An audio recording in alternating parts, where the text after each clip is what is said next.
Орусияда мурдагы вице-мэр Кыргызстандын паспорту менен кармалдыбы? 26 майда интернетте Орусиянын Мурманск шаарынын мурдагы вице-мэри кармалган оюнча маалымат тарап, анын жанынан курал менен Кыргызстандын паспорту табылганы айтылды. Бул маалыматты бир нече орусиялык жана жергиликтүү ЖМКлар жазып чыкты. Nazar News сайты 28 майда Россиянын Мурманск шаарынын экс-мэри Станислав Кондратьев Москвада Кыргызстандын жасалма айдоочулук көлүгү жана паспорту менен кармалды деп жазган. Ушундай эле маалымат Мурманск Лайв сайтында да жазылган. Анда Мурманск шаарынын мурдагы вице-мэри Москвада аткезчилик жол менен курал-жарак алып жүргөнү үчүн кармалды.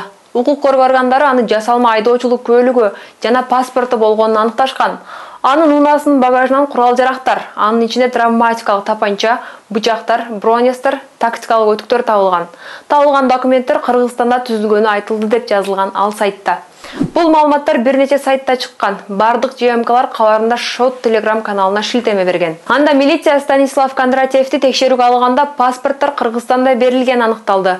Учурда полиция Станислав Кондратьевге курал эмне үчүн керек болгонун жана кандай максатта жасалма документтерди жасаганын аныктап жатат деп жазылган. Бирок расмий органдардын сайттарынан бул боюнча маалымат табылган жок. Мурунку вице-мэрдин кармалышы боюнча кабарлардын баарында сайттар Шот Telegram каналына таянышкан. Станислав Кондратьев 2009 жылы Мурманск шаарынын вице-мэри болуп иштеген. Жыйынтык Орусияда мурдагы вице-мэр Кыргызстандын паспорту менен кармалганы тууралуу маалымат бир Telegram каналга шилтеме кылуу менен гана жайылтылды.